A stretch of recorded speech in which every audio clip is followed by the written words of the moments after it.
Hello, Manson. Hello. Yeah. Hello, how are you? Who's calling me? Yeah, Selena. Oh, Wait, hello, Selena.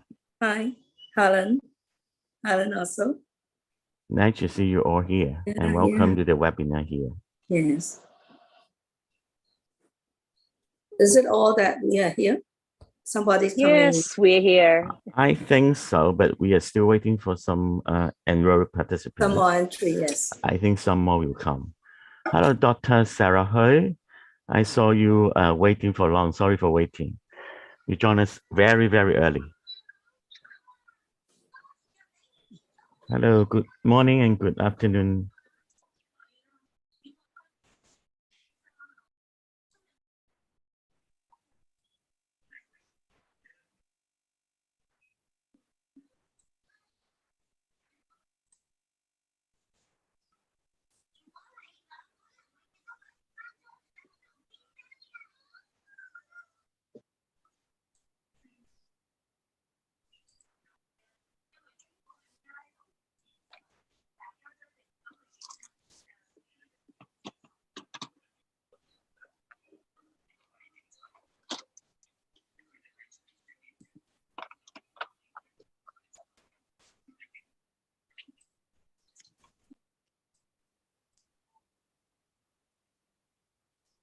Yeah, I see you. Hi, everyone. Now it is 5:01, and let's start the official Rotary Vocational Training Exchange. Just to introduce myself, I am Stacy Ho. I am the past president of the Rotary Club of Hong Kong Island East, and I will be your moderator today. And let's start off by giving some context of how this wonderful seminar started. So in early 2020, there was a collaboration between two districts, District 1020, which covers East and South Scotland, and District 3450, which covers Hong Kong, Macau, and Mongolia. These two districts got together and decided to initiate a vocational training exchange with the aims to promote international communication and understanding around the worldwide growing issue of COVID-19.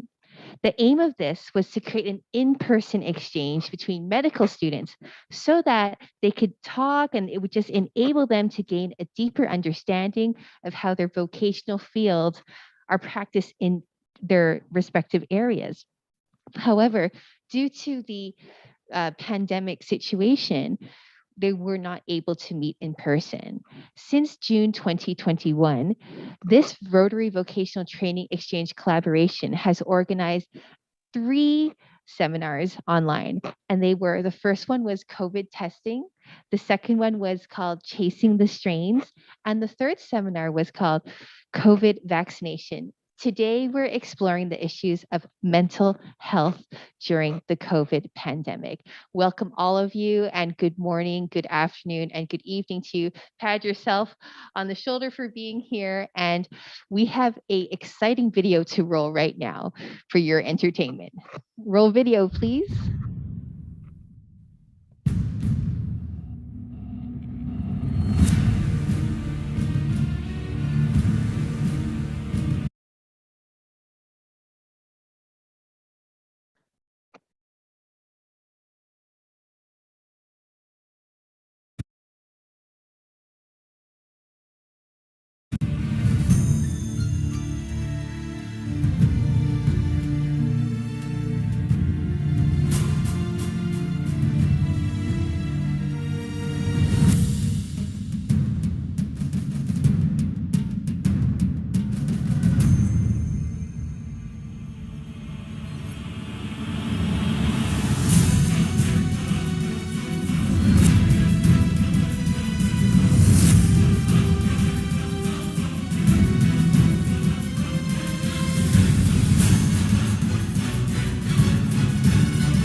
Wow, thank you, the OC team, for creating such a awesome trailer. And this is a preview of the exciting topics that we will discover and unpack here today. On that note, I would like to welcome our District Governor of District 3450, District Governor Keith Chow, to share his opening remarks. District Governor Keith, please. Thank you, Stacy. Dr. C.M. Chan, DG Ken Robertson, DGE Duncan Collinson from District 1020, DGE Gale from District 1230, my past District Governor Anthony Hong, Kenneth Wong, H.W. Fong, Eric Check, and DGE Norman, DGND Nigel, fellow Rotarians and road directors from District 1020, 1145, 1150, 1230, and 3450, respectable medical professions, and all the participants. Good morning and good afternoon. Thank you for taking part in this webinar organized by Rotary Vocational Training Exchange. COVID-19 poses great risk to people all around the world. To suppress the COVID infection surge, social distancing and quarantine rules have been imposed in many regions, including Hong Kong and Scotland. During the early stage of the outbreak of pandemic, everyone is busy with taking precaution and curing the sick. As time goes by, many potential threats lying start to emerge. One of the major threats is mental health. Social interactions are cut down, conflicts among family increase, carers' burdens are enormous. Symptoms of mental health problems are easily overlooked, especially when people are striving to defeat the COVID-19 pandemic and adopt to the new norm. Thank you everyone for attending today's seminar. I believe that Dr. C.M. Chan will share more details on the underlying threat of mental health under the pandemic of COVID-19. I would also like to take this opportunity to thank you, the organizing committee and technical team from District 1020 and District 3450. Thank you for organizing a series of online seminars about the current situation under COVID-19. Wish everyone good day and good health. Enjoy the rest of the webinar. Thank you. Thank you very much, District Governor Keith, for your words of wisdom. And on that note, I would very much like to share with you an introduction of our wonderful esteemed guest speaker that we have for you today. Dr. C.M. Chan is a renowned expert and a thought leader and voice in mental health here in Hong Kong. And I would argue globally. So we're really grateful to have you here today, Dr. C.M. Chan. Welcome. Dr. Chan has over 40 years of experience and exposure and winning in psychiatry. And he is currently the chairman of the Hong Kong Association for the Promotion of Mental Health and the convener of the Hong Kong Mental Health Council. In his recent article that he published, it was titled Mental Health Tsunami During the COVID-19 Pandemic. We are so grateful to have you here, Dr. Chan. And now I'd like to pass the mic to you so that you could share with us an overview of your thoughts of the mental health conditions currently. Thank you. Thank you, Stacy.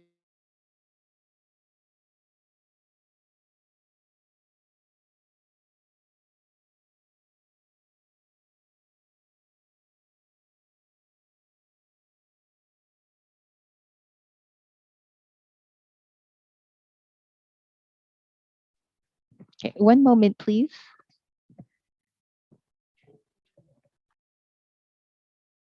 Okay.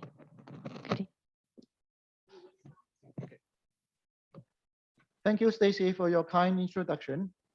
And good day to all friends who attend this seminar. I'm very privileged to be asked to share with you in this webinar about the mental health issues under the COVID-19 pandemic.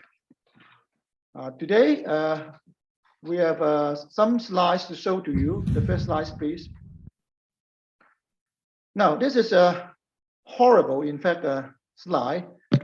In the past 2 years during this COVID-19 period, we have about at most a few hundred of confirmed cases. Unfortunately, after the Lunar Chinese New Year, we have a great increase in the number of cases, reaching more than 50,000 a day. So it's horrible. Luckily, these few days, it come down to about still 30,000. So Hong Kong is under the 5th wave of the COVID-19. Apart from the physical kind of damage, it caused also a lot of psychological and social problems in Hong Kong. And we'll address each part of the issues this afternoon. So next slide, please.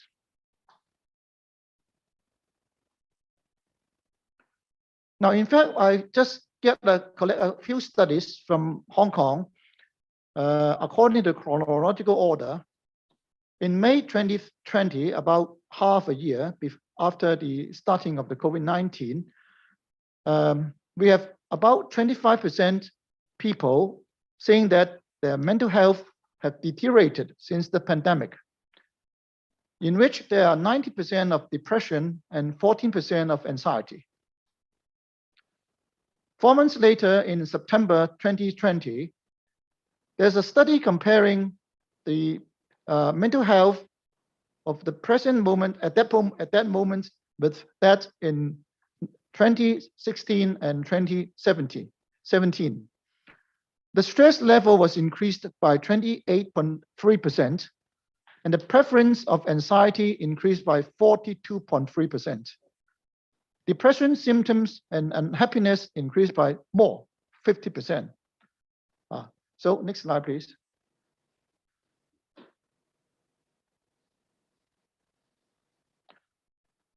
So later in February 2021, a study revealed that we have 21.8% moderate to severe anxiety, depression 18.3%, and post-traumatic stress disorder symptoms 33.8%. Later in October, just I think half a year ago, studies find about 60% of people being interviewed said that they have burnout symptoms. And worst of all, we study our students. 50% of our secondary school students and 69% of undergrad students have symptoms of depression. So there's a lot. So we have to compare what the previous situations like in Hong Kong first. Next slide. Now, as a comparison, in 2011, our government had a large epidemiology study about the mental health in Hong Kong, the largest one ever done in Hong Kong. The finding was 13.3% of population in Hong Kong has CMD, which is common mental disorders. For example, anxiety, depression, psychosomatic disorder, etc. So you can compare the figures from this 13.3% up to about 50%. So it's a big increase during this COVID-19 pandemic. So this is the Hong Kong studies. I think there's a lot of studies in the whole world saying that mental health have been deteriorating badly during the pandemic. Next slide, please.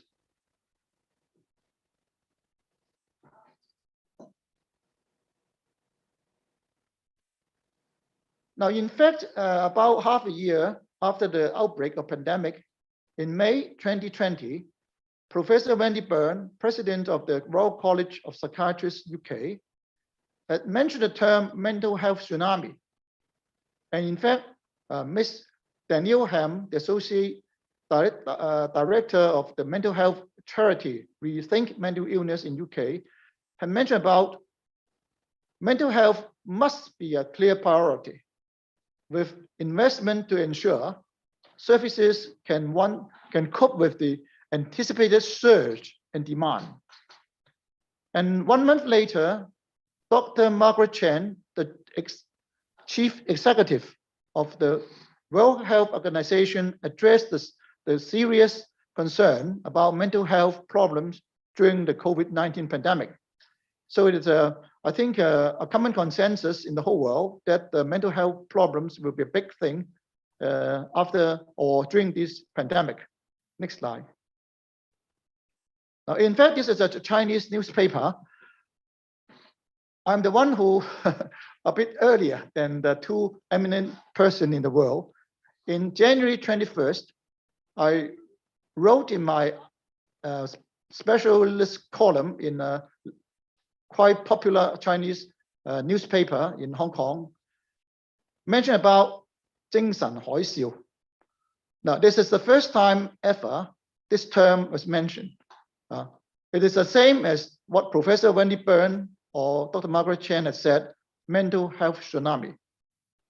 So I anticipate a lot of this kind of problem will happen during or after the COVID-19 pandemic. So this is why I have spent many efforts during these 2 years in multimedia, newspapers, TV, radio, and even in this kind of seminars to alert the government and also our fellow, citizens to be alert. So I think we will stop at here. Or the later slides will be answered in later questions. Yes, wonderful. Thank you so much for that short overview, Dr. Chan. And we do have some questions, if I could ask you right now. So you forecasted 2 years ago that there'll be a mental health tsunami, that there'll be a mental health issue here. Why? Could you unpack that more for us? What is the relationship between COVID-19 and mental health? Yes, that's a good question, Stacey. Now, in fact, in 1967, two professors, Reid and Holm, in the University of Washington in the USA had given a very prominent study called the life events. All the life events, including good things and bad things, just like when you get married, you get 50 points in stress level. And the worst thing is that a good couple, one of the good couple pass away is 100%, 100 points, the greatest points. Okay, so as they mentioned, every kind of life event will have some marks in our psychological impact. So in our past experience, great disaster, natural or man-made, will cause a lot of problems and stresses. Now we are facing with biggest natural disaster, I think just after the 1918 Spanish flu. So nearly all people in the world are affected by this kind of, by the COVID-19. Apart from physical, there are a lot of psychological, social, and other problems arising. So with the previous experience of SARS in Hong Kong, now, if people in Hong Kong will be remember, when they are old enough, okay. About 19 years ago, 2003, we are the first place to have the SARS, which killed at that time 299 persons in Hong Kong, including 2 doctors. At that time, we have retrospectively looking back, the suicidal rates at that year is the highest among this about 20 odd years. It reached about to 19 per 100,000 people. So that usually we have only 12 to 14 suicide in about 100,000 people in Hong Kong. So you reach a peak.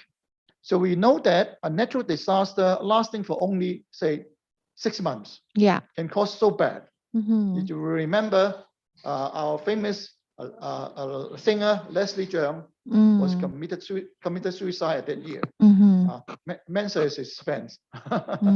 So with that in mind, this time we have the pandemic for more than 2 years.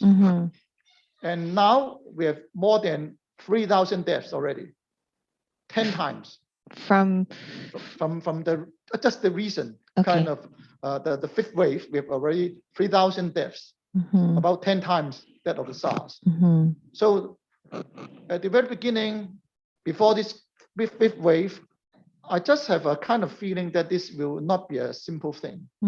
So I wrote in the newspaper to alert all the mental health profession, all governments and NGOs to be alert about what will happen apart from the physical damage, the mental health of people in all around the world. Yeah, absolutely. And you know, with tsunami, it's so important to be able to identify the signs of a tsunami coming, right? So, with regards to mental health during the COVID-19 pandemic, what are some signs that we can look out for? Because self-awareness is really important. Yes, I think we have to be very alert to the mental status of ourselves and also our friends or relatives. Now, usually under this kind of pandemic, the most commonly accounted emotion is anxiety. You are very worried about being infected and the aftermath of being infected, okay? But naturally, this is a normal reaction. When you face some stress, when you face some danger, you're anxious. It's natural. It's not an illness. But when we will count a person as maybe mentally ill, Yes. now that's a good definition.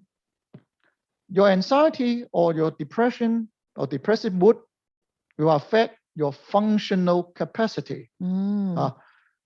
Say, if I'm a doctor, I'm so depressed or anxious that I won't get up to go back to my clinic to work, or other people who just like you have you can't do your job, you can't treat your take care of your family as housewives. So there's functional impairment due to anxiety, due to the depression. So we'll call it a case. You are suffering some mental problems, some emotional problems. So is that linked with, is that in general of depression, anxiety disorder, or PTSD? Now, there PTSD separate? usually happens in people.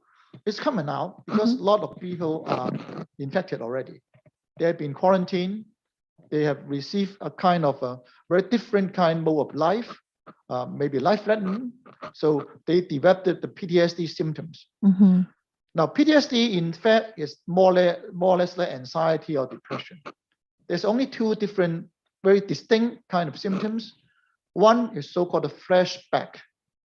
You always have this kind of bad memories of the traumatic situation, whether you're in the hospital, receiving the respirator, or you are in the quarantine situation, you can't get your food, you can't get your drink. All these kind of bad memories just flash back in your dreams, you have nightmares. You may just, when you're idling, the thoughts will come to you, this flashback. The second key symptom is avoidance behavior.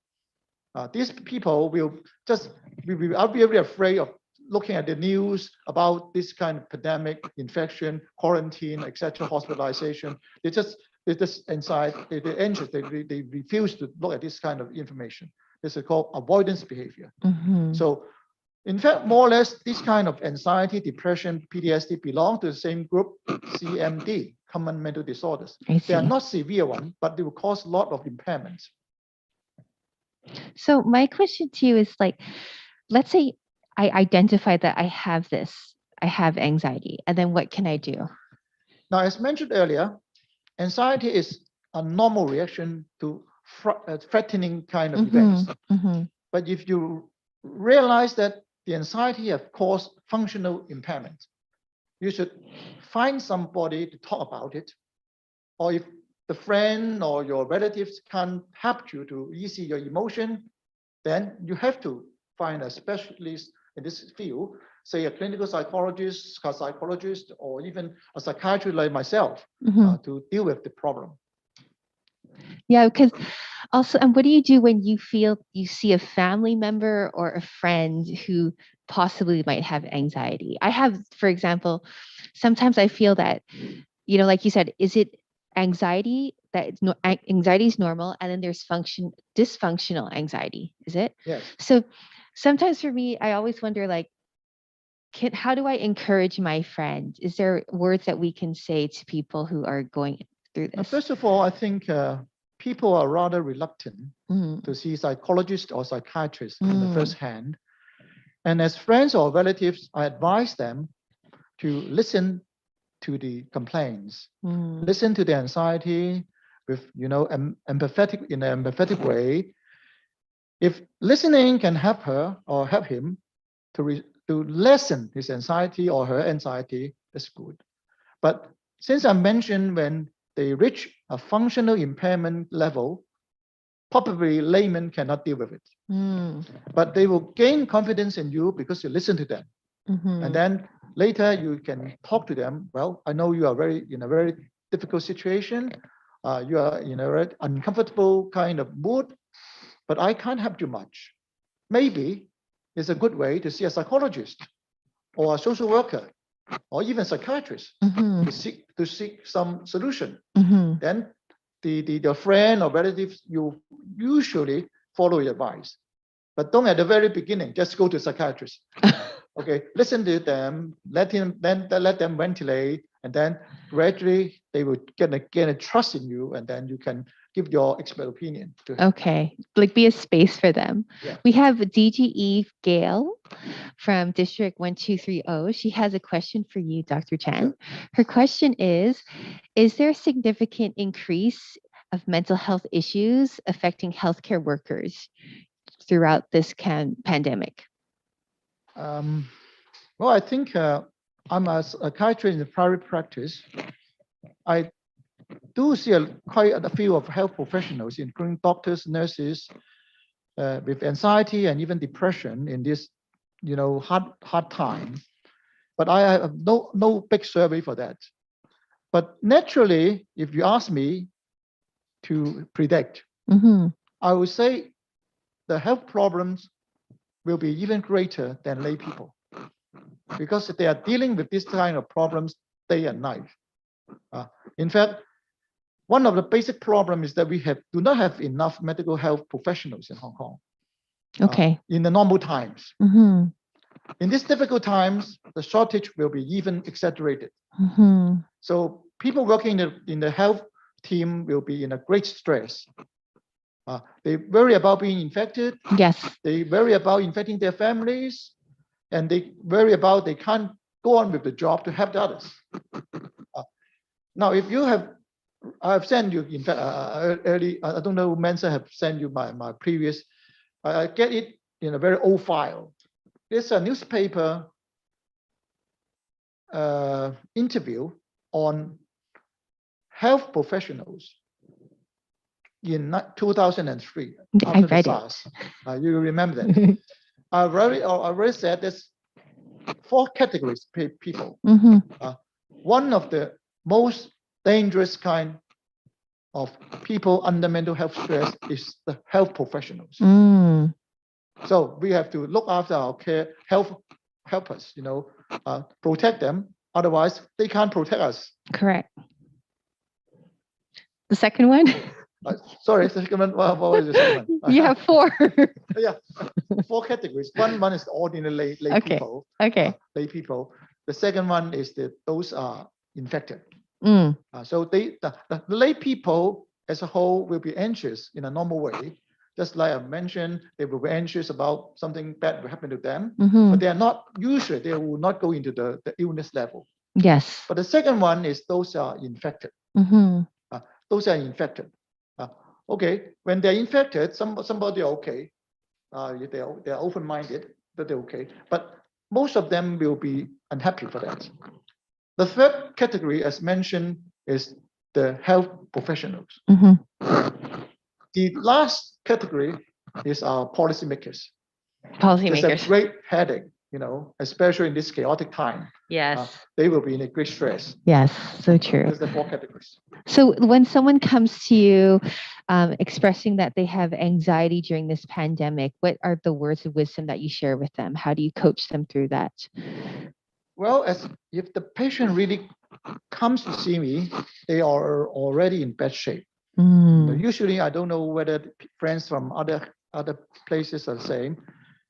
Chinese I think including all in East Asia, okay, people China, Taiwan, or Japan, they're rather reluctant to see psychiatrists. I don't know why. They may be feeling of stigmatized that I'm crazy, I have a mental illness, it's a bad thing. So they are rather reluctant to seek psychiatric help at the very beginning. Usually they would talk to their friends, relatives, or see their GPs, the family physicians. And then if the family physician have a good trust with the patient, and then the patient, after a few times of consultation, they got no improvement. If they listen to the advice, the family physicians may refer them to us. Usually they will not come by themselves. Okay. Okay. Okay. Usually they don't just knock on your door. Okay. Well, we have a question from our district governor-elect, Norman Lee. He asked Dr. Chan, what is the best way to help ourselves other than medication if we feel stressful? That's good. In fact, I've prepared a slide. Oh, okay. So we will go on to do the slide. Okay, let's do that. Thank you for your question, DGE Norman. Now, this is the basic strategies for management. Now, first of all, is prevention. Now, we have Chinese saying that prevention is much more effective than treatment or rehabilitation. It's the most, economical measures. Then, if you not just like Hong Kong, we have missed the prevention phase, and then we have to do is early diagnosis. Early identification of patients and early intervention treatment, not to get things worse. Because the worst thing of these so-called common mental disorders, so common. Yeah. It's so common, but they carry a lot of important, consequence. The worst one is suicide. Yes. So we have to intervene early. Otherwise, if patients have depression, 1 in 7. 1 in 7 will commit suicide. So we have to be very alert. So next slide. Now, how to prevent? So I coined again, apart from the last time the mental health tsunami, I coined another word. I don't know whether other people will coin it earlier than me. Psycho-vaccine.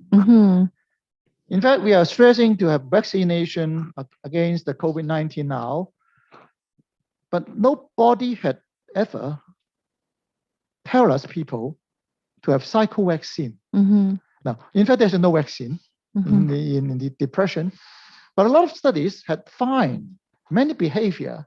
If you do it regularly, it will improve your mental health, which is more or less like a vaccine. Yeah. It will help you to cope with stress much better than those who do not do it. Now, first of all, is exercise, which unfortunately can't be done much during this kind of pandemic. I can tell you frankly, I've been playing football for over 50 years. Wow. Yes, I'm previously a footballer. Now is an old footballer, still playing it. The last match I play is on the 2nd of January this year. Oh, wow. And then we stop. In fact, I play 1 or 2 matches every week, but now stop for about 3 to 3 months.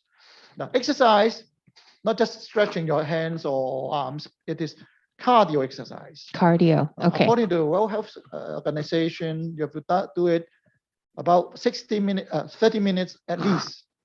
With you just perspiration, the heart beating quicker, and 3 times a week. 3 times a week, cardio. Cardio exercise. It's good for your mental health. The second, social activities, social interaction. But again, unfortunately, we have the social restriction now. Yeah. No dinners, no drinks after 6. So a lot of social activities will be absent. But I can say, remind people or our friends here, do maintain contact with your friends, just like attending this kind of webinar. We cannot see each other face to face, but we can communicate. Yes. With the present technology. So social interaction is still possible, although a bit clumsy in a sense. So maintain the social activities, and then plenty of sunshine. Just like this afternoon, Yes, walk nice here, day. Hey. enjoying the sunshine. And sometimes you notice in a gloomy weather and in a sunny weather, your mood is different. So Mhm. enjoy your more sunshine. And then don't take junk food. Oh. Okay, junk food, because it got a lot of carbohydrates, got a lot of energy. Apart from getting you obese, will cause depression and anxiety. How does it cause depression and anxiety? Well, I think in ladies like you know, when you're obese, you will depress. Okay. But for others, I Very think good there's point. Very lot of researches that Excellent point. whether it is a kind of loss, I don't know. But depressed patients or anxiety patients, some of them will eat a lot. Yeah. So for comfort food, Mm-hmm. those with high calories, that just like bread, cakes, etc., butter, cheese, etc. Mm-hmm. They will cause a lot of problem, Mm-hmm. not only in our heart and our brain, but also in our mood. Mm.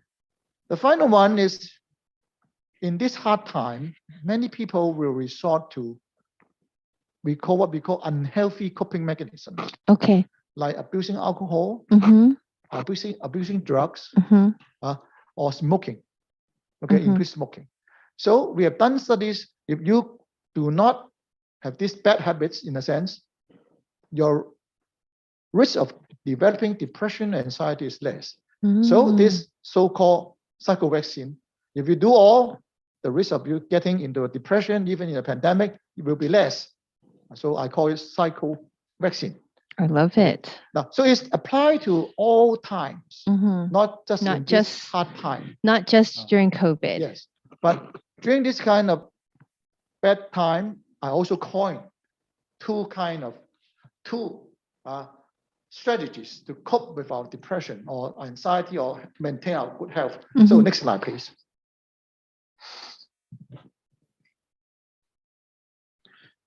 Now we have a bad guy called COVID. And then Are I you sure create you're a not in good guy for advertising COVID. and marketing? You're Yeah. so good at these things. So I just wrote in my recent article in the newspaper I showed you earlier, this Tuesday, COVID versus COVID. Now, COVID this time is not coronavirus, okay, but the first C is calm. When you face a difficult time, don't get to panic, keep calm. If you are too anxious or panicky, you always make the wrong decision. Like some of our poor old ladies who just committed suicide after reading the positive result in their RAT, the rapid antigen test. They're too anxious. They are not calm. They take the bad decision. Yeah. Okay. Second is O, is open-minded. Open-minded. The opposite is one-track-minded. Okay.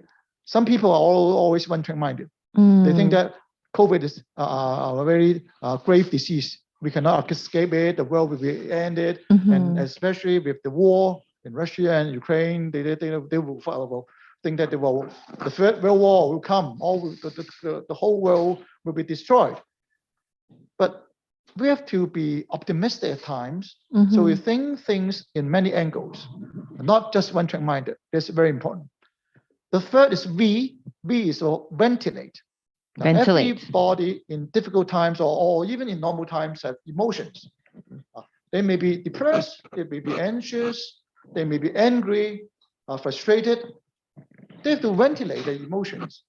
You think there's something bad, you can talk to your friends, you can scold someone, but in a very gentle way, in a sense. So when you ventilate your emotion, the risk of having mood problems will be reduced. Now the fourth is I. I is introspection. Introspection. Yes. Now there's a very similar kind of psychological measure called mindfulness. I think it's very common now. Mindfulness. Screen your body kind of sense whether the muscle is tight or your head is some discomfort. Now this kind of introspection is not physical. I mean, inspect your emotion. Find a place quieter and a suitable time. You are not in a busy, you are not running like me to this webinar and your leisure. Just feel how you find yourself. Mhm. Are you anxious? Are you depressed or unhappy? Or are you very angry? Ask yourself, if you identify this emotion, try to see what caused this emotion. Mhm. Why are you so anxious? You're anxious about having COVID or Mm. anxious about the aftermaths? Why are you so depressed? Why are you so angry? But we should be angry. And sometimes, a lot of things are over water. Okay. But even though if you can't find the cause, with this kind of introspection, you examine your emotion through this course, you will get better control in your emotion. Mhm. That's good for the mental health. Finally, the D is for detach. There's too many information now, especially with this kind of thing, you get a lot of information, no matter Yeah. it's right or wrong, or true or false. If you think that you are overloaded by this kind of information or usually negative information, just forget about it. Mm. Detach about it. Don't look at it. Detach. Go to some, funny films or, funny kind of anything. But if you do not like to see something, just leave it behind. This is COVID for COVID. I like it. Oh, so the next one is more practical, but it's not coined by me. I must give the credit to the Hong Kong Mental Health Association. Oh, nice. They coined it, but I just make some modification. The same Omicron versus Omicron. Omicron. The O is not my open-minded. They said optimism. Mhm. We have very positive mind. This pandemic will be over. It's a matter of time. Keep yourself safe. Keep yourself healthy. Will eventually it will over. Okay. M is meditation. Meditation. There's practical kind of measures, just like mindfulness. I is interest. Many depressed patients, because why are they depressed? They have no interest at all. Mm. In this hard time, maybe like me, I like football, but I can't play it. Mhm. To do something else. Tonight is Saturday. Tomorrow is Sunday. A lot of English Premier League. Yeah. I will watch it. Not too late. I do not encourage watching in the middle of night. We have to have good sleep. C is connection. I Just like like that. my previous the cycle vaccine. Yes. Connection is meaning social activities. Mhm. Connect with your loved ones, friends, or just like this seminar. I may not know you all, but we have have connected in these ideas.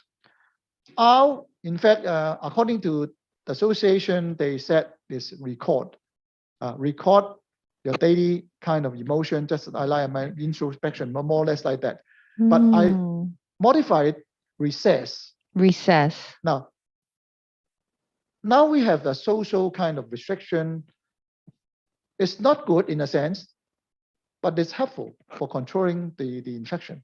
Mhm. So sometimes you can recess, go home, stay home at more time, but you can do a lot of things at home.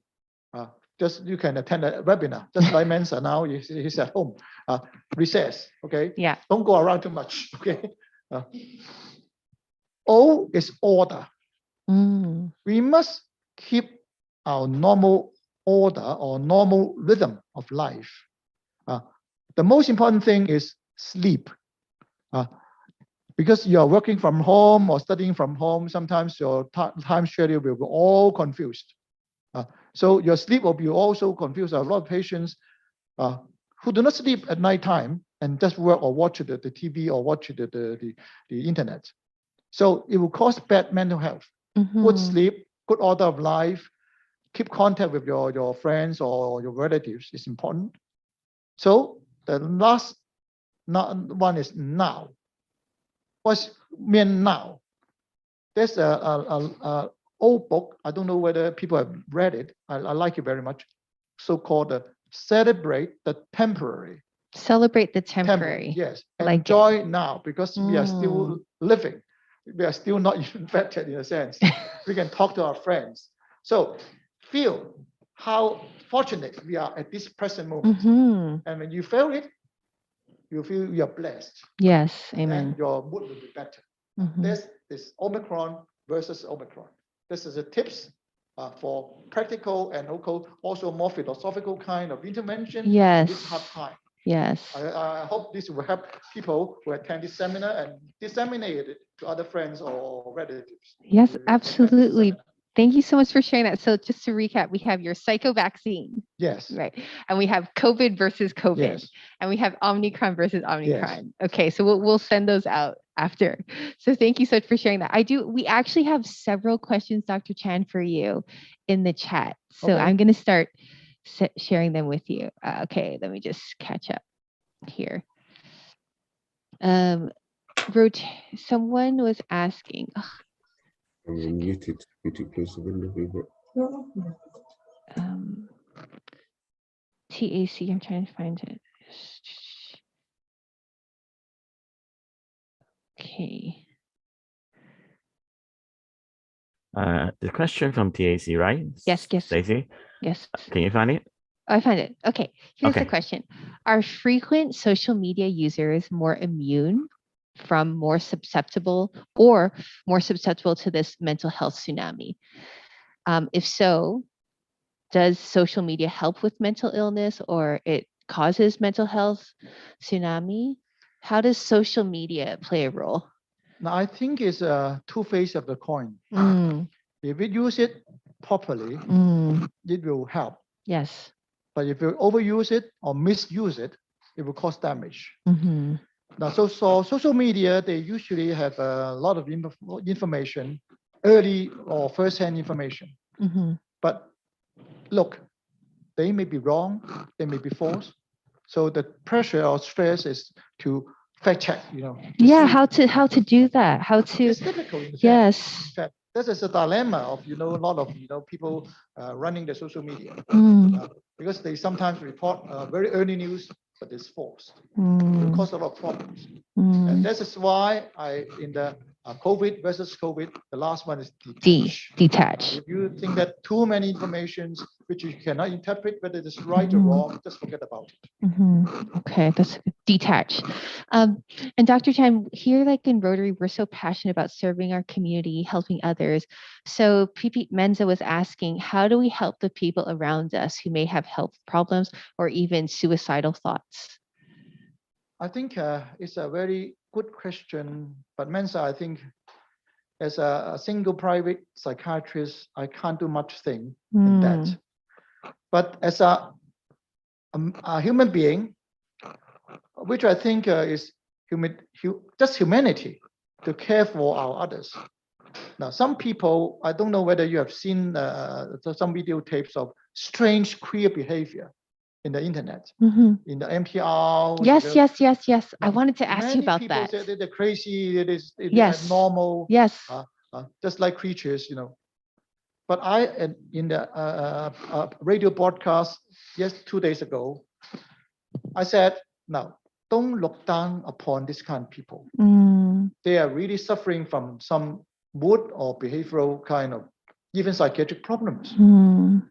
They are also our friends or citizens, fellow citizens. Now, nobody knows when you will became the same. So we try to help, whether you know him or not, your friends or your relatives have this kind of queer behavior. What we will do? You will seek help rather than just ridicule. Yeah. So it's important. Now, show our concern when we still have the capacity. In Chinese, I don't know how to translate. Now, when you have the capacity enough, you're strong enough, help the world. If you don't have this capacity, help yourself first. And then when you are better, then you can share your help to others. That's what my opinion. Thank you. And, referring to the PowerPoint research information you shared with us, that's a very alarming increase in the number of students who are suffering from mental health or who say that they have depression or anxiety. So Helen asks, the stress experienced by our young people is sometimes overlooked during this COVID time. They face changes in the school schedule, exam schedule. They feel stuck at home. They don't get to meet their new friends. So what would you suggest for our young people and for parents and teachers, and how can we help them? Now, in fact, after Lunar New Year, I see a couple of young people like this you have described. They're very eager to have good examination results to get into a good university. Unfortunately, there are a lot of unpredictable factors. Whether the exam will be delayed or cancelled, or when they can go to school. Now, although I'm so old, I still remember my examination days. Even in very normal kind of period, students facing public examinations, deciding whether they can go up to promote it to the university or post-secondary schools, usually a great stress. Although I must say I'm a survivor because of good results, but I really appreciate the stress at that time. Now, not talking about now, you are facing more unpredictable factors. So what can we do? Now, we have to face, the Education Bureau have already, changed a lot of, vacations. We have summer vacations now, which is very strange. But many students preparing for the DSE or other exams are still working very hard. But really, they are in great stress. What we can do as parents, as teachers, or social workers, or as psychiatrists, psychologists, my approach is telling these young girls or young men, telling them we are facing a very bad time. Especially parents, they must know they are facing a lot of changes. Should not be encountered by this kind of youngsters at normal times. So as parents, I think my daughter is already 30 something. She was good in education, etc. But I know the kind of feeling. Every parents want their kids to be, successful. To have flying colors in examinations. But at this moment, do you still insist on that? That's a good point. No, I think the most important thing, make your kids happy, healthy is the first priority. No matter the parents or even teachers or social workers, tell the youngsters examination is not the greatest thing in the world. There's a lot of things. It's a very good point. Although I have encountered a very stubborn young lady. She said, I must work hard, I must go into what university. I think you fail to go to this university, what will happen? She can't answer me. I think the world is still rolling. This is moving. Yes, very good. Nothing point. will be changed. There's also advise her parents not to exert too much pressure. Okay, she's a good student. She always come first. But I told the parents at this moment, even if she done not so well in the examination, you have psychologically prepared for that. Yes. It's estimatable. Now in a difficult time, people will be, not working as normal, provided the kid had done his best or her best. I think that's all. You can encourage them. No blaming, no demanding, not to increase the stress in this difficult time. Yes. And the final two questions, Dr. Chan, because we understand that you are an expert when it comes to advice about domestic violence because you've written a few articles. So Grace asked us, during COVID time, there might be more conflict between family members. Like, can you give advice for it? And somebody said that, let's say you're living at home and we're following the detach. Someone wants to detach, but I want to watch my news. What should I do? Now, Hong Kong is a very, very special kind of setting. We have a lot of people, more than 7 million, living in small places. So luckily, if you're lucky, you live in big stories. But if you're unlucky, you live with many people in a small room or separated room in a sense.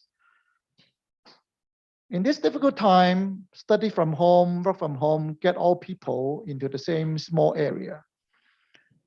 In psychology, there's a term called a psychological safe space. Psychological safe space. When you are being too pressed, you don't get too close to me. Otherwise, I will be in pressure. I think you have this kind of feeling. It's normal. Animals, like dogs, cats, the same. Yes. People are the same, but they're more, civilized. So we are tolerate a bit when you come closer. Okay. For animals, they will bite you. So, but in this difficult time, people originally they just slept at this small place, and then when go to study or go to work in the daytime, they were not stuck in this small place. But now, most of the people are doing this kind of problem. They're going to be at home. This creates a lot of trouble. Even in warm families, they will have conflicts. If they're already in problems, the conflicts will be exaggerated. So a lot of domestic violence happens. So much so somebody are killed. So for my advice, I cannot change the housing problems. I cannot give them big houses. The best one is just the detach. Not only in the mind, just have time out, go out.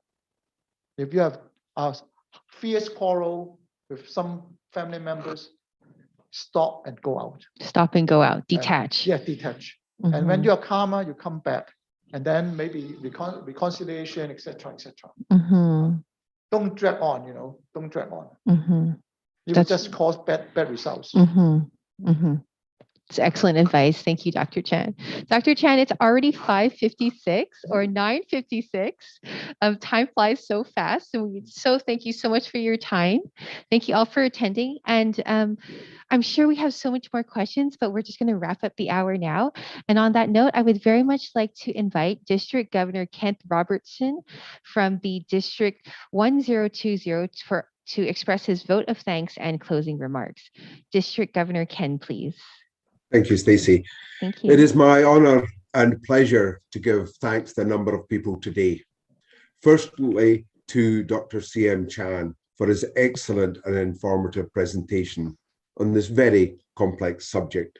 The significant increases that he talked about in stress levels, anxiety, and depression is a concern to us all. And therefore, that the work of Dr. Chan and his colleagues is so important towards identifying the signs which he has so clearly explained to us today. I'm sure we were all aware of the risk of mental health issues under the COVID-19 pandemic, and Dr. Chan's clarity and details have helped us to understand these issues. I will particularly remember COVID versus COVID and Omicron versus Omicron.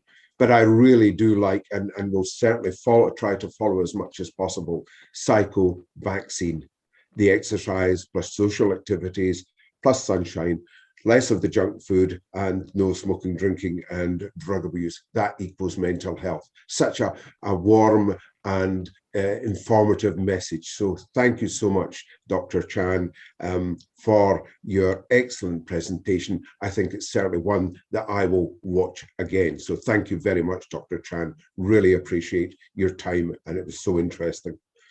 I'm also delighted to convey our very grateful thanks to past President Stacey Ho, who has so expertly acted as our Master of Ceremonies and facilitator for this webinar. Thank you so much, Stacey, for all your hard work before and during the presentation. May I also give sincere thanks to the DG, Keith Chow, for his very welcoming and informative opening remarks, leading us all into this excellent webinar. I think particular thanks should also go to past President Menza Chu for all his preparatory work and organisation of this extremely interesting webinar. A great job, Menza. And of course, we would not be able to benefit from this webinar presentation without the expertise and support of Assistant Governor Helen and her technical team. Thank you all so very much. I would also like to give thanks to our team leader, Doug Forsyth, and all the teams in both Hong Kong and Southern Scotland who have planned and organised this series of webinars that help us to understand more about dealing with this dreadful pandemic. And do watch out for more interesting topics to come in the future. And finally, our very grateful thanks to all attendees for your participation. It's greatly appreciated that you've taken the time to join us in this very important topic and this very interesting webinar that we've had today.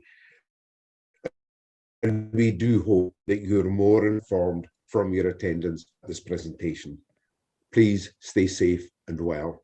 Thank you for joining us today. Back to you, Stacey. Thank you very much, DG Ken, for your kind and warm words. Now, everyone, it's time for a group photo. So if you can, well, we have our masks on, but if you're at home, wear your beautiful smiles. Helen, will you cue? Wait 1 second. Okay, we'll have to take several photos. So the first one, 1, 2, 3. Now let's move on to the second one. Smile. Okay, if you can switch on your camera, great. 1, 2, 3. Okay, now we go to the next one. If you can switch on your camera, that will be great. Okay, 1, 2. Okay, some of you are switching on, so let me wait. Thank you very much. Okay, 1, 2, 3. Let me just take one more. Okay, 1, 2, 3. Wow, we have such an overwhelming feedback and attendance from here. PP Menza, would you like to talk about this evaluation form? Okay, thank you, Stacey. Ladies and gentlemen, we would like to hear about your feedback about this seminar on mental health under the COVID-19 pandemic. Would you like to spend a few minutes to share your thoughts with us? We would like to hear more about you. And could you scan the QR code and submit your evaluation form? Thank you very much. Okay, great. So we're going to just You keep see this it? on. Yeah. Thank you everyone for attending.